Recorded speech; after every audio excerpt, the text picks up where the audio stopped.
Hello friends, आज मैं जो आपको मूवी एक्सप्लेन करने वाला हूँ एक psychological thriller plus murder mystery है।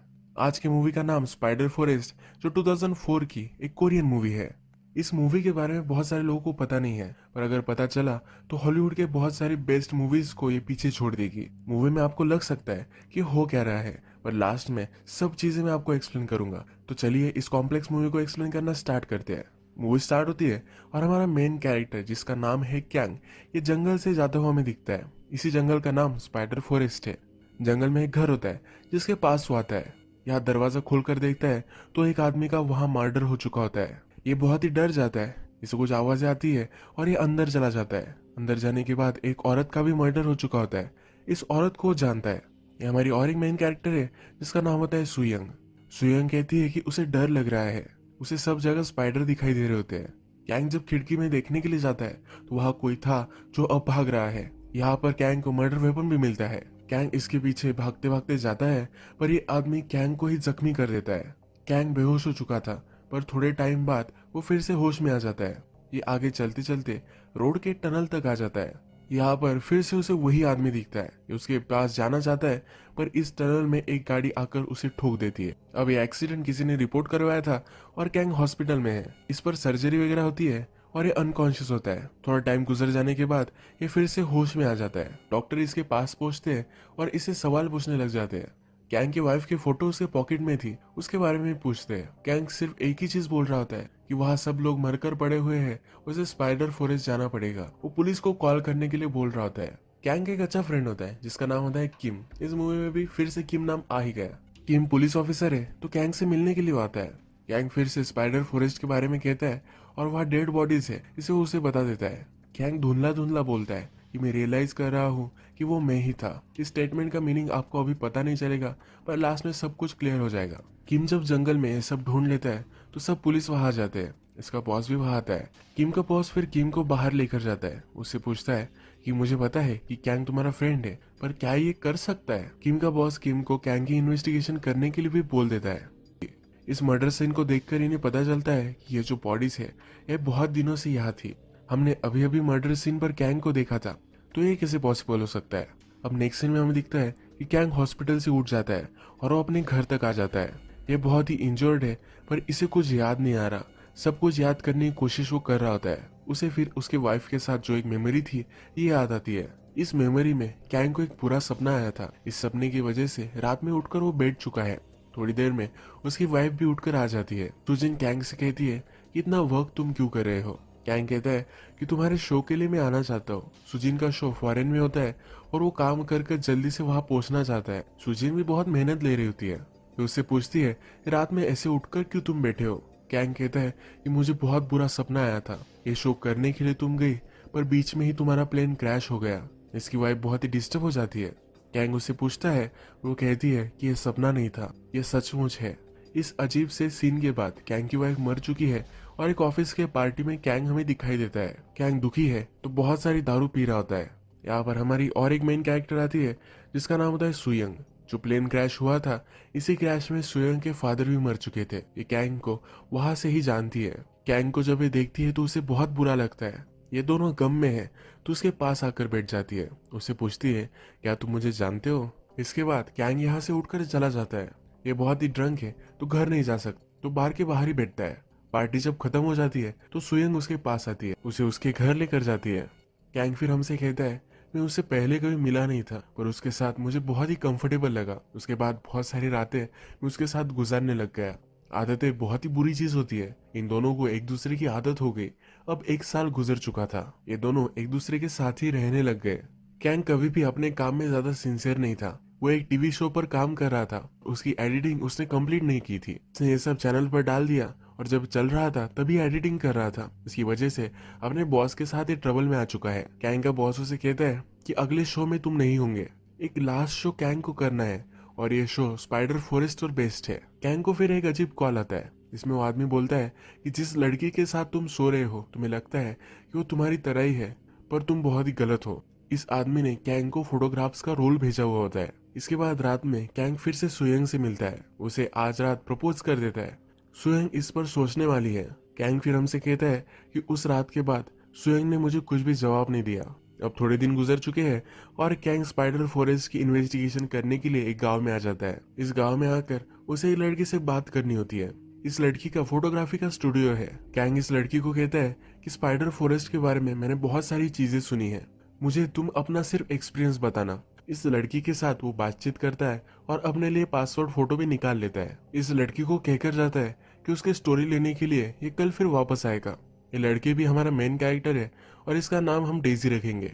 कैंग जब कार में होता है तो उसे फिर से उसी मिस्टीरियस आदमी का कॉल आता है। उसे कह रहा होता है कि सुयंग ने तुम्हें मना कर दिया, पर उसका एक आदमी के साथ अफेयर चल रहा है, क्या तुम उसके लिए क्यूरियस नहीं हो। ये उसे बता देता है कि स्पाइडर फॉरेस्ट में ही वो एक आदमी से मिलने वाली है। एक जगह पर कैंग रुकता है और सुयंग की कार भी वहां आ जाती है। ये इसका पीछा करता है कि कहाँ जा रही है। एक घर के पास कैंग पहुंचता है। अंदर झांक कर जो वो देखता है तो यहाँ सुयंग और उसका बॉस ये दोनों होते हैं, यानी कि सुयंग का अफेयर उसके बॉस के साथ ही चल रहा था। इस घर के स्टोरेज रूम में कैंग आता है। यहाँ पर उसे एक वेपन मिलता है। ये बहुत ही गुस्सा होता है और अंदर जाकर इन्हें उसे मारना होता है। ये दरवाजे के पास आता है पर तभी उसे कुछ आवाजें सुनाई देती है।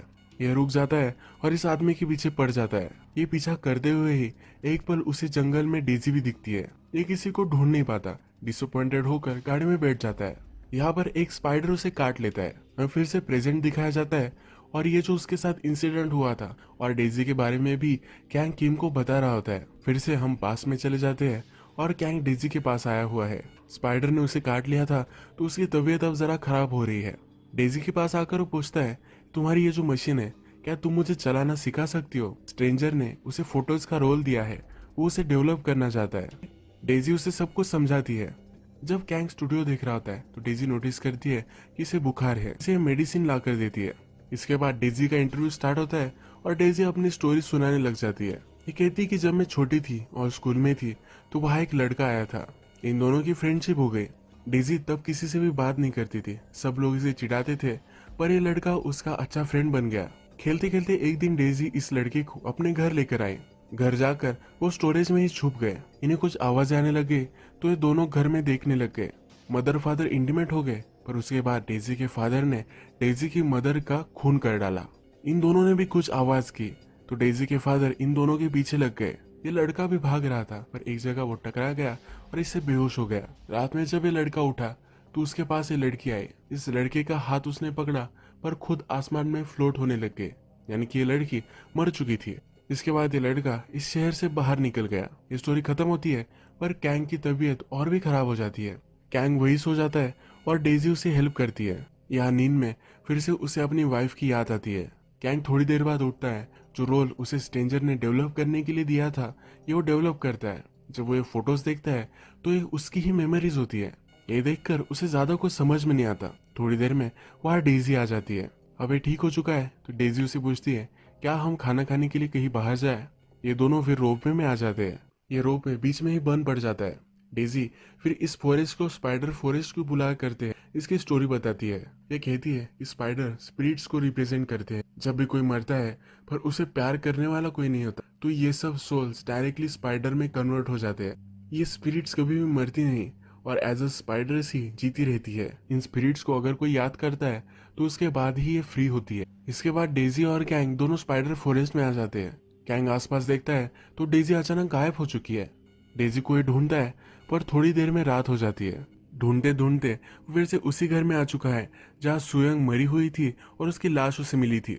ये सब चीजें कैंग अपने फ्रेंड किम को बता रहा होता है। कैंग बहुत ही इंजर्ड है तो ये बताते बताते ही उसकी तबीयत और भी खराब हो जाती है। उसे फिर से हॉस्पिटल में ले जाया जाता है। ऑफिसर किम सब चीजों की इन्वेस्टिगेशन करने लग जाता है। कैंग की हालत बहुत ही खराब हो चुकी थी और वो हॉस्पिटल में था, पर जब वो फिर से होश में आया तो हॉस्पिटल से वो भाग गया। फिर से इन्वेस्टिगेशन करने लग गया। वो जब डेजी के यहाँ आया तो वहाँ कोई भी नहीं था। इस जगह पर बहुत दिनों से कोई भी रह नहीं रहा। इसके बाद डेजी का पता निकालने के लिए कैंग डेजी के स्कूल में पहुंच जाता है। ये सब रिकॉर्ड्स वगैरह निकालते हैं। टीचर कहते हैं कि जो हुआ बुरा हुआ। कैंग को लग रहा होता है कि डेजी के फादर ने उसे मार दिया था, पर ये टीचर उसे समझाता है कि ऐसा कुछ भी नहीं हुआ था। डेजी को एक बीमारी हुई थी और इसी वजह से वो मर गई थी। कैंग इन्वेस्टिगेशन करते हुए डेजी के जब स्टूडियो में पहुंचता है तो वहां उसे पता चलता है कि डेजी का स्टूडियो है ही नहीं। कैंग के फादर इस स्टूडियो को ओन करते थे और अब ये कैंग का है। डेजी ने हमें स्टोरी बताई थी जिसमें एक छोटा लड़का भी था।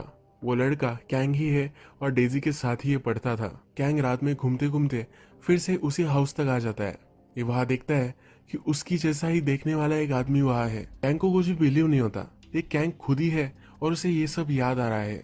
कैंग फिर घर के पास जाता है और उसे याद आता है कि ये वही था, उसने मर्डर वेपन लिया था और सुयंग और उसके बॉस को मार डाला था। कैंग फिर पछतावा करने लग जाता है और घर में आकर बैठ जाता है। घर में अचानक से डेजी आ जाती है। डेजी उसके पास आकर बैठती है और पूछती है, क्या अब तुम्हें सब कुछ याद आ गया है? कैंग कहता है, मुझे सब कुछ ठीक कर देना था पर यह बहुत ही हार्ड मुझे लगा, मैं कर नहीं पाया। डेजी उसे बोली कि अभी भी ज्यादा कुछ लेट नहीं हुआ है, कैंग अभी भी इस फॉरेस्ट से निकल सकता है। वो उसे फिर एक केव के पास लेकर आए। डेजी उसे बोलती है कि इस केव में तुम जाओ, तुम्हें एक डोर मिलेगा, डोर ओपन कर कर एक आदमी से तुम मिलोगे, इसे मिलने के बाद तुम्हारे सब क्वेश्चन आंसर हो जाएंगे। कैंग फिर अंदर जाता है और कार्स के टनल में ही पहुंच जाता है। मूवी के फर्स्ट में हमने देखा था कैंग इंजर हो चुका था और टनल में आ चुका था। टनल में एक आदमी को उसने देखा, उसके पीछे वो भाग रहा था। ये आदमी उसके खुद की ही कॉपी थी। ये उसके पीछे गया पर जाते हुए ही उसका एक्सीडेंट हो गया। इसके बाद हम फिर से मूवी के फर्स्ट में हमें जो दिखा था यही देखते हैं। कैंग का ऑपरेशन हो चुका है और वो थोड़ी देर बाद होश में आ जाता है। इस बार जब वो होश में आया है तो उसे सब कुछ पता चल चुका है। इसका मतलब है मूवी में बहुत सारी चीजें सिर्फ उसकी इमेजिनेशन थी। ये जब बेहोश था तब सब सॉल्व करने की कोशिश वो कर रहा था। उसे याद नहीं था कि सुयंग को उसने ही मारा है। इसे सॉल्व करते वक्त ये पूरी मूवी चली है। अब हम फिर से मूवी में जो सब सीन्स हुए हैं ये सब कुछ देखेंगे। मूवी के फर्स्ट में उसे सुयंग की बॉडी मिल गई और वही उसे मर्डर सीन पर दिखा कि वहां कोई है। इस आदमी के पीछे वो भागा पर इसी आदमी ने उसे इंजोर कर दिया। भागते भागते टनल में आ गया पर एक गाड़ी ने उसे टकरा दिया। इस गाड़ी को अगर हम देखेंगे तो ये गाड़ी उसकी ही है। जिस आदमी को उसने देखा था ये वही था। ये सीन हमें समझाता है कि कैंग को बहुत ही बुरा लगा था, इसी वजह से उसने खुदकुशी कर ली थी। इसके बाद में जो सब चल रहा था ये सब उसका सबकॉन्शियस था। कैंग हॉस्पिटल से घर पर आ गया था, अपनी वाइफ को याद कर रहा था। उसकी वाइफ के एक याद में उसकी वाइफ ही उसे कहती है कि वो एक्सीडेंट में मर जाने वाली है। ये सब उसका सबकॉन्शियस उसे बता रहा था। इसके बाद सुयंग के साथ उसकी जो भी सब रिलेशनशिप थी ये सचमुच में हुआ था। इसने सुयंग को प्रपोज किया पर वो हाँ ना कुछ भी कह नहीं रही थी। उसे जो सब मिस्टीरियस आदमी के कॉल आ रहे थे ये उसका खुद का सबकॉन्शियस था जो उसे बता रहा था कि सुयंग पर उसे बिलीव नहीं करना चाहिए। सुयंग के साथ कुछ ना कुछ तो गड़बड़ है। यही चीज वो फाइंड आउट करने के लिए फॉरेस्ट में गया था। मूवी में हमने देखा है कि वो डेजी से मिलता है। डेजी उसके बचपन की फ्रेंड थी जो मर चुकी थी। कैंग को लगता है कि डेजी से किसी ने भी प्यार नहीं किया है, इसी वजह से डेजी की स्पिरिट स्पाइडर में ट्रैप्ड हो चुकी है। इसी वजह से उसके सबकॉन्शियस में उसे हमेशा स्पाइडर दिखते हैं। जो स्टोरी डेजी ने बताई थी कि उसकी मदर को फादर ने मार डाला था पर ऐसा कुछ भी नहीं हुआ था। एक्चुअल में डेजी की स्टोरी एक कैंग की ही स्टोरी थी। कैंग जब छोटा था तो उसके फादर को छोड़कर उसकी मदर चली गई थी। उसका किसी और आदमी के साथ चक्कर था इसलिए वो चली गई। इसके बाद उसके फादर ने कभी भी उसकी मदर से संबंध नहीं रखे थे। यही वो स्टोरी रिप्रेजेंट करती है कि कैंग के फादर ने उसकी मदर का मर्डर कर दिया, यानी कि कभी भी उसके साथ उन्होंने संबंध नहीं रखे और कैंग को भी उसकी मदर से मिलने नहीं दिया। ये एक सिंबॉलिक स्टोरी थी। ये अपनी मदर को भी हेट करता है और जिससे वो प्यार करता है यानी कि सुयंग उसके बॉस के साथ ही सो रही थी तो उसे बहुत ही चीटेड महसूस हुआ। वो अपने बॉस को भी हेट करता था, इसी वजह से सुयंग और अपने बॉस को इन दोनों को उसने मार डाला। अपने सबकॉन्शियस में ही इस केस को सॉल्व करने की कोशिश कर रहा था। लास्ट में याद करते करते उसे सब कुछ समझ में आ गया। कैंग को बहुत ही बुरा लगा कि उसने मर्डर कर डाला है। मूवी के लास्ट में हमने देखा है कि डेजी उसे बताती है कि वो अभी भी इस सब को ठीक कर सकता है। ये उसका सबकॉन्शियस ही उसे बता रहा था। ये उसे कह रहा था कि अगर उसने सुसाइड कर ली तो सब कुछ ठीक हो जाएगा। यही कैंग ने किया था पर सुसाइड करने के अटेम्प्ट में ये बच गया। हॉस्पिटल में आया, इस पर सर्जरी वगैरह हुई और जब ये अनकॉन्शियस था ये सब चीजें वो याद कर रहा था। सब कुछ उसे याद आ चुका है तो यही ये मूवी एंड हो जाती है। ये बहुत ही कॉम्प्लेक्स मूवी थी और इसमें सब कुछ इंटेंशनल था। अब आपको इस मूवी का सब कुछ सस्पेंस पता चल चुका है। आप फिर से इस वीडियो को देख सकते हैं और सब कुछ चीजें आपको अब समझ में आएगी। अगर आपको ये वीडियो अच्छा लगता है तो प्लीज इस वीडियो को लाइक कर दीजिएगा। मैं बहुत सारी मूवीज ऐसी लाता रहता हूँ तो प्लीज चैनल को सब्सक्राइब कर दीजिए और बेल नोटिफिकेशन आइकन दबाने में मत भूलिए। फिर से मिलेंगे और एक नई मूवी के साथ, तब तक के लिए थैंक यू और आप अपने आप का ख्याल रखिए।